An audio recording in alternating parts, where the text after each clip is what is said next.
నిర్వచనం ఏంటంటే early childhood care education అంటే బాల్య దశ నుంచి పిల్లలకి విద్యతో పాటు సంరక్షణ అనేది ఈ కార్యక్రమం ముఖ్య ఉద్దేశం అన్నమాట.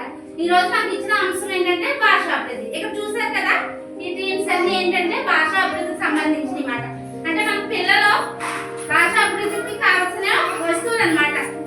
మన తల్లులు కలిపి యాక్టివిటీ అన్నమాట భాషాభివృద్ధికి సంబంధించి. ఇప్పుడు తల్లులు పిల్లలు